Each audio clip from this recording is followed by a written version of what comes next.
Hello and welcome my dear students. Skill enhancement course SEC के अंतर्गत यानी कि पॉलिटिकल साइंस स्किल के अंतर्गत हम बात कर रहे हैं शासन के विभिन्न स्तरों की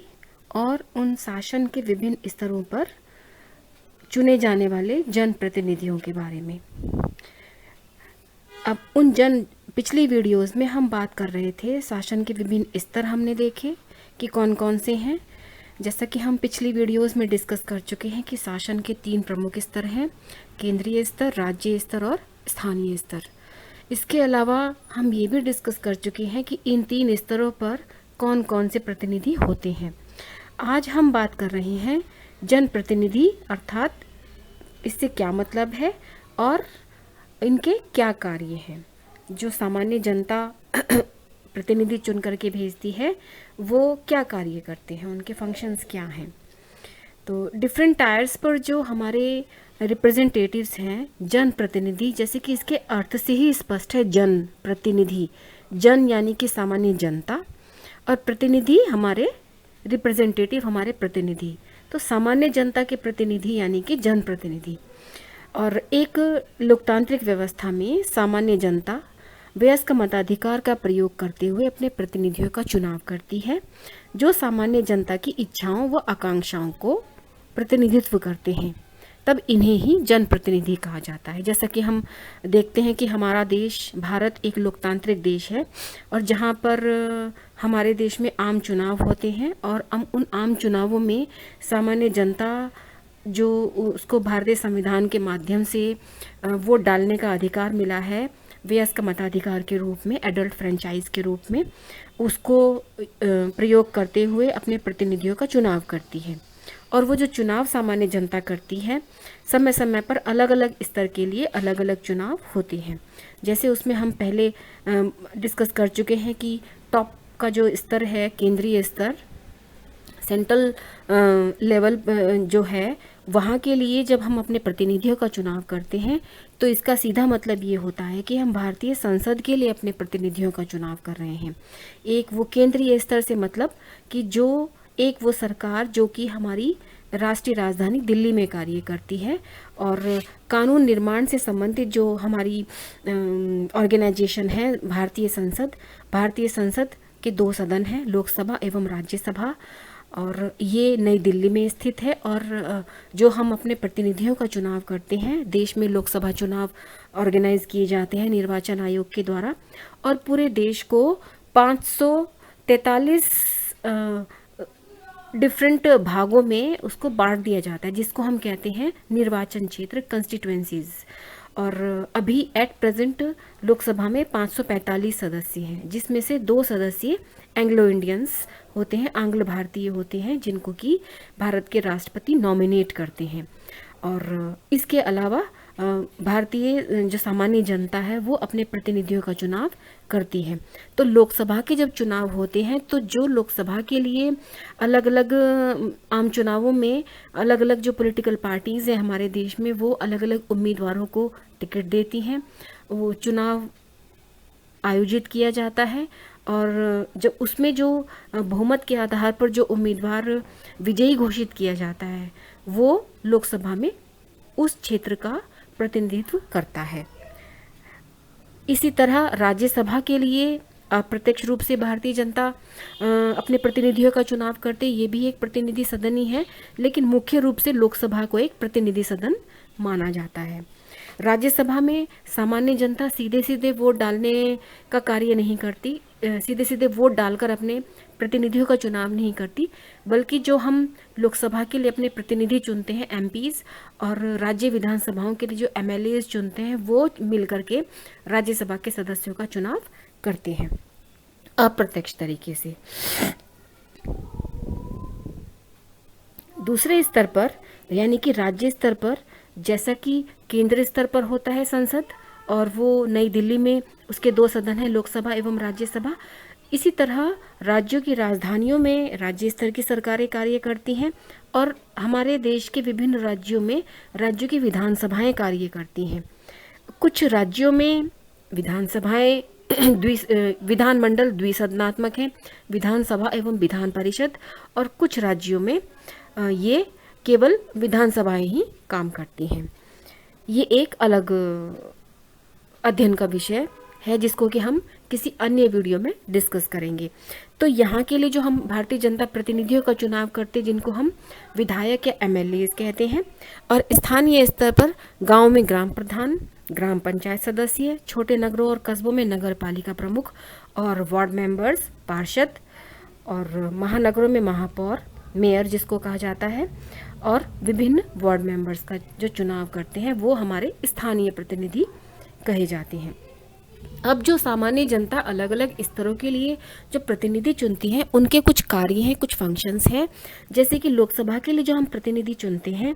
जो हम अपने केंद्रीय स्तर के लिए प्रतिनिधि चुनते हैं, उनके संबंध में कहा जा सकता है कि लोकसभा में अपने संसदीय क्षेत्र का वो प्रतिनिधित्व करने का काम करते हैं, to represent there constituencies in the Lok Sabha. जैसे उदाहरण के लिए हम माने कि हम हरिद्वार सिटी में रहते हैं, तो हरिद्वार एक लोकसभा निर्वाचन क्षेत्र है, और हरिद्वार लोकसभा निर्वाचन क्षेत्र से जो हमारे प्रतिनिधि हैं वो रमेश पोखरियाल निशंक, जो कि लोकसभा में हमारा हरिद्वार निर्वाचन क्षेत्र का प्रतिनिधित्व, हरिद्वार की जनता का प्रतिनिधित्व जनप्रतिनिधि के रूप में करते हैं। तो इसी तरह देश के अन्य हिस्सों को निर्वाचन क्षेत्रों में बांट दिया जाता है, और जो उम्मीदवार चुनाव जीतता है वो अपने क्षेत्र का प्रतिनिधित्व लोकसभा में करता है। तो उसका सबसे पहला काम होता है अपने निर्वाचन क्षेत्र को, अपने संसदीय क्षेत्र का प्रतिनिधित्व लोकसभा के अंदर करना, और उस लोकसभा के अंदर अपने संसदीय क्षेत्र की समस्याओं को शासन स्तर पर और संसद में उठाना। वहाँ पर जो उस पर्टिकुलर क्षेत्र की जो समस्याएं हैं, उन समस्याओं को उठाने का कार्य करना। इसी तरह क्षेत्र की समस्याओं पर संसद में खड़े होकर वाद विवाद करना। जो लोकतांत्रिक व्यवस्था में दो प्रमुख व्यवस्थाएं होती हैं, एक तो सत्तारूढ़ दल और एक विपक्षी दल। एक लोकतांत्रिक व्यवस्था के लिए जरूरी है कि जिस दल के उम्मीदवारों को, जिस पॉलिटिकल पार्टी के प्रतिनिधि सबसे ज़्यादा चुन करके संसद में आए, वो सत्तारूढ़ दल कहलाता है, और जिस पॉलिटिकल पार्टी के जनप्रतिनिधि कम चुन करके आए, कम संख्या में चुन करके आए, वो प्रमुख विपक्षी दल के रूप में संसद के अंदर कार्य करता है। तो जनप्रतिनिधि दोनों ही हैं, चाहे वो विपक्षी दल के हों, चाहे वो सत्तारूढ़ दल के हों। जो विपक्षी दल के हैं वो विपक्षी दल की भूमिका में रहते हुए अपने अपने क्षेत्र का प्रतिनिधित्व करते हैं, जबकि जिस राजनीतिक दल को बहुमत मिलता है और जिस बहुमत दल की सरकार बनती है, उस बहुमत दल की सरकार में जो जनप्रतिनिधि होते हैं वो अपने संसदीय क्षेत्र का प्रतिनिधित्व भी करते हैं, और इसके साथ साथ वो, अगर उन्हें सरकार में मंत्री पद दे करके कोई जिम्मेदारी दी जाती है, किसी विभाग को संभालने की जिम्मेदारी सौंपी जाती है, तो वो मंत्री पद के रूप में भी जिम्मेदारी संभालने का कार्य करते हैं, और अपने संसदीय क्षेत्र की समस्याओं को उठाने का काम भी वो करते हैं। तो दोनों तरीके की जिम्मेदारी उनके ऊपर रहती है। अपने क्षेत्र की समस्याओं के बारे में संसद में बताना, उसके बारे में अपनी समस्याओं को उठाना और उस संबंध में वाद विवाद करना। और इसके अलावा जो संसदीय कार्यवाही है उसमें एक कार्यवाही का एक हिस्सा होता है प्रश्नकाल, क्वेश्चन आवर, जिसमें कि विपक्षी दल के जो जनप्रतिनिधि हैं वो सरकार के कार्यों, नीतियों और कार्यक्रमों के बारे में खड़े होकर के संबंधित विभाग के मंत्रियों से प्रश्न पूछ सकते हैं और उनसे सवाल जवाब कर सकते हैं कि आपने ये नीति क्यों बनाई, ये कार्यक्रम क्यों बनाया, तो और इसका क्या लाभ होने वाला है, जनता इससे किस प्रकार लाभान्वित होने वाली है। इस तरीके के प्रश्न पूछकर वो कार्रवाई को आगे बढ़ाते हैं और निष्कर्ष निकालने का काम करते हैं जन समस्याओं के ऊपर। लोक महत्व के जो मामले होते हैं उन मामलों पर सरकार के मंत्रियों से वो प्रश्न पूछते हैं, विपक्षी दल के कोई भी उम्मीदवार। जैसा कि अब आप सभी लोग फैमिलियर होंगे कि इस पर टीवी पर लोकसभा चैनल अलग से आता है और राज्यसभा चैनल आता है। जब लोकसभा की कार्रवाई, संसद का सत्र चल रहा होता है तो लोकसभा चैनल पर लोकसभा की लाइव टेलीकास्ट आती है, सीधा प्रसारण, और राज्यसभा की जब कार्यवाही चल रही होती है, जब संसद का सत्र चल रहा होता है, और तब राज्यसभा की कार्रवाई का सीधा प्रसारण कॉमन पब्लिक के लिए होता है। ये इस पॉइंट ऑफ व्यू से होता है कि हम एक डेमोक्रेटिक कंट्री हैं, और एक डेमोक्रेटिक कंट्री के अंदर जो सामान्य जनता को ये दिखाना ज़रूरी है, ये बताना ज़रूरी है कि जिस सामान्य जनता ने, हम आप लोगों ने अपने प्रतिनिधियों को चुन करके भेजा है, अपने वोट का अधिकार का इस्तेमाल करते हुए, वो जनप्रतिनिधि संसद में जाकर आखिरकार कर क्या रहे हैं, क्या वो काम कर रहे हैं, क्या वो आपके क्षेत्र की समस्याओं को उठा रहे हैं या नहीं। अगर उठा रहे हैं तो किस तरीके से उठा रहे हैं, क्या उससे आपके क्षेत्र की समस्याओं का निराकरण हो रहा है या नहीं। तो सीधी कार्रवाई लोगों को देखने को मिलती है, संसद में क्या चल रहा है, ये लोग क्या कर रहे हैं, ताकि हम जनता ये निष्कर्ष निकाल सके कि आने वाले समय में हम इनको अपने प्रतिनिधि के रूप में चुनकर भेजें या नहीं। क्योंकि हम इस बात को जानते हैं कि एक प्रतिनिधि को हम केवल 5 वर्ष के लिए चुन करके भेजते हैं और 5 वर्ष के लिए निर्वाचित करते हैं, और उसके बाद पुनः चुनाव ऑर्गेनाइज किए जाते हैं, और दोबारा से हम अपने प्रतिनिधियों का चुनाव हम प्रत्येक 5 वर्ष के अंतराल पर करते हैं।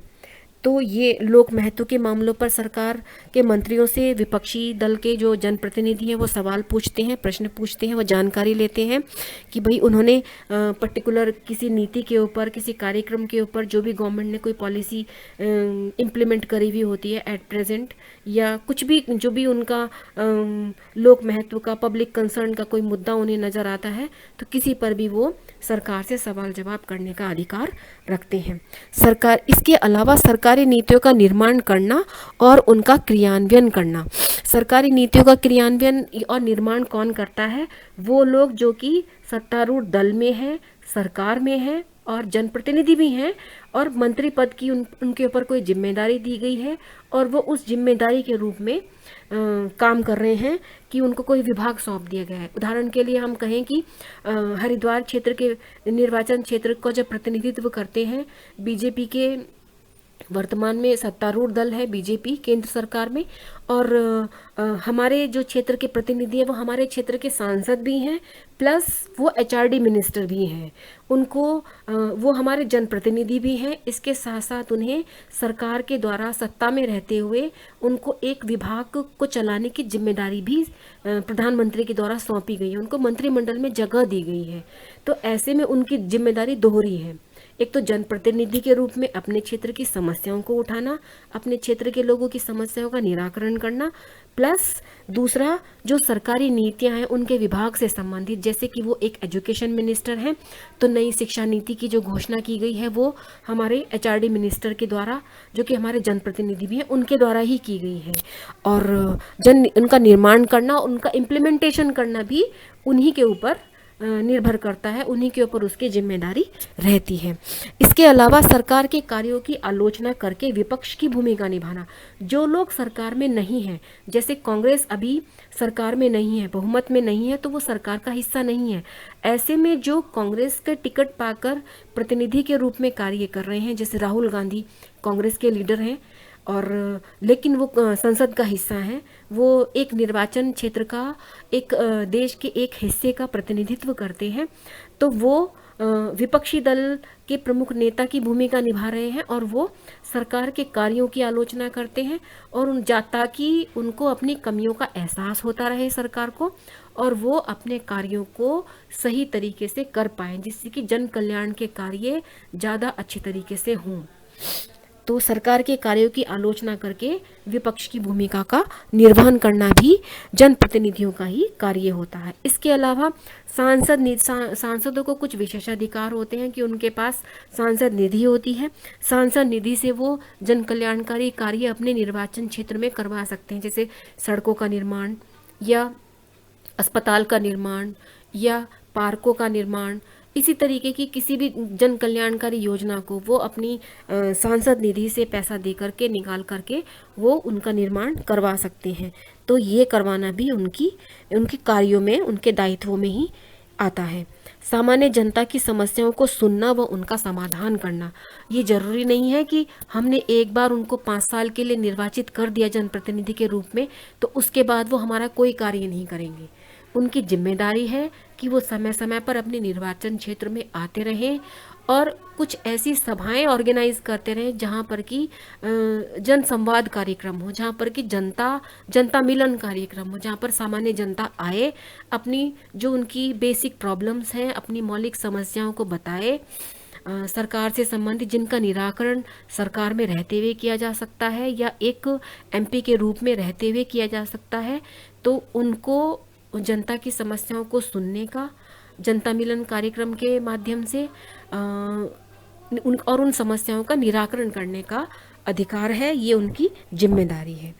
इसके अलावा सरकार की नीतियों व कार्यक्रम से सामान्य जनता को अवगत कराना। जो भी सरकार सत्तारूढ़ दल नीतियां बनाता है, न्यू एजुकेशन पॉलिसी, नई खाद्य नीति, आयात निर्यात नीति, विदेश नीति, किसी भी डिपार्टमेंट से रिलेटेड कोई भी पॉलिसी है, कोई कानून, कोई कार्यक्रम जो कि सरकार 5 साल के लिए जो निर्वाचित हुई है, वो इन 5 सालों में कोई कार्य कर रही है जो कि जन कल्याण से जुड़ा हुआ है, जिससे कि कुछ सामान्य लोग लाभान्वित होने वाले हैं, तो ये सरकार की जिम्मेदारी होती है, सरकार के प्रतिनिधियों की जिम्मेदारी होती है कि वो उन नीतियों को, उन प्लानिंग्स को सामान्य जनता तक पहुंचा पाए। और उसके लिए ज़रूरी है कि वो मीडिया का सहारा ले, जनसंचार माध्यमों का सहारा ले, समाचार पत्रों के माध्यम से, मीडिया चैनल्स के माध्यम से अपनी बात को सामान्य जनता तक पहुंचाने का कार्य करे, ताकि एक स्वस्थ लोकतंत्र और एक लोकतंत्र के अंदर अच्छी परंपराएं विकसित हों और एक डेवलप्ड डेमोक्रेसी की तरफ हम अग्रसर हों, एक विकसित लोकतंत्र की तरफ हम जाएं। Thank you.